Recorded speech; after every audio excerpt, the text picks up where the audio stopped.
And we're live. Welcome to the Writer's Life, the place where you get the sight, sound, smells, taste of my particular writer's life.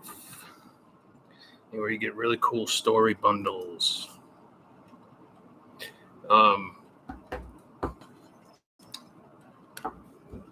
But first, subscribe, punch the like button, and tap the bell for notifications so you don't miss out on one incredible, exciting video. So yeah, the Past Crimes, in quotes, story bundle has been released, and it was curated by the great, magnificent, prolific, best-selling, award-winning Dean Wesley Smith, who's a hero of mine. This is a special bundle. I mean, it's got Rebecca Cantrell, it's got Larence Block, it's got Kristen Catherine Rush under one of her nom de plumes. Chris Nelscott. You got like David H. Hendrickson. You got you also have like Lee Cutter, and you have Melissa Yee, who's the youngster of the group. But you got Larence Block, who's like 80, and they got Melissa Yee, who's like 35 or something. I don't know, 30. And you got me in the middle. And but just to I was reading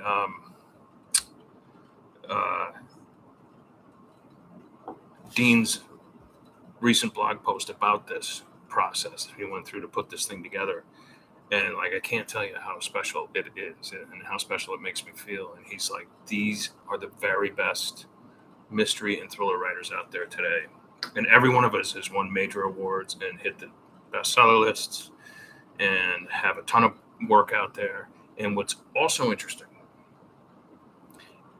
is you could not be involved in this story bundle unless you had an independent book that was available everywhere.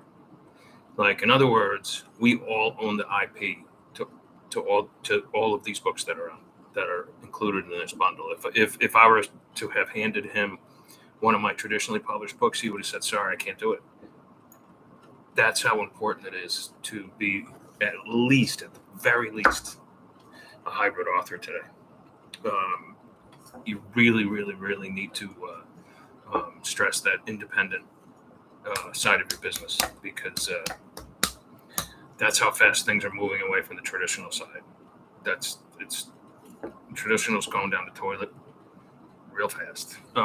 So keep that in mind. But in any case, it's just this. I hope as a reader you picked it. I don't want to shill it, but I hope just check it out. But as a reader, I hope you. If you do pick it up, you're gonna love it.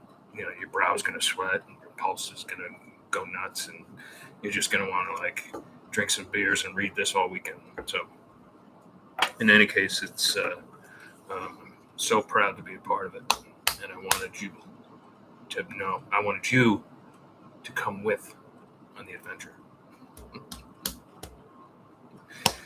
So obnoxious, aren't I? So here's a real cool story before I let you go, about owning your own IP. Kate Bush just hit. Kate Bush, the singer, the kind of new wave punk. She was new wave. I always loved her work. Anyway, she just became a contender for 3 Guinness Book of World Record prizes. One for like the longest time it took a single to hit the #1 spot. Another for the oldest person, I guess, to hit the #1 spot on the charts. And I cannot think of what the other one was, but it doesn't matter. But what's cool, and I did not know about this about Kate Bush, is way back in the 80s, when she was only like 27 or 28, she said F you to all the publishers and started her own studio and her own label. And she has been producing her own work, her own way, and making 100% of the profits the whole time. Now, this is back in the 80s. I think, I think the only other person who was doing it then was Paul McCartney. Maybe Michael Jackson was getting into it, but not even Prince had started doing that yet, in terms of music. So how incredible is that? So like the song that hit the #1 spot is like 35 years old, and it's been included in a Netflix program. And they didn't just play it once; they play it like several times because somehow it's like integral to the plot of the show. Stranger Things, I believe it's called, the show, a Netflix show. But in any case, she's made like, they estimate like she made like $2.5 million in like 2 weeks just from the song being streamed. And why did she make that money? Because no publisher owns it and it's not represented by an agent. So like if that were the case, maybe she'd, pull out like a few $1,000 while they took the mother load of the money. So let that sink in a little bit. All right, I gotta go because I woke up late today. I woke up at like 8:00. Like, who does that? 8:00. Like, I'm usually up at like 7:15 or something like that. I don't know. Anyway, I told my son, I'm still in my son's apartment. I'm like, if I'm not up by 7:30, wake me up because I'm either dead or I'm oversleeping. Anyway, when you oversleep like that, like, it screws up your whole day. And everybody knows I'm all about the schedule. All right, so I'll catch you guys tomorrow, God willing. Ciao, ciao.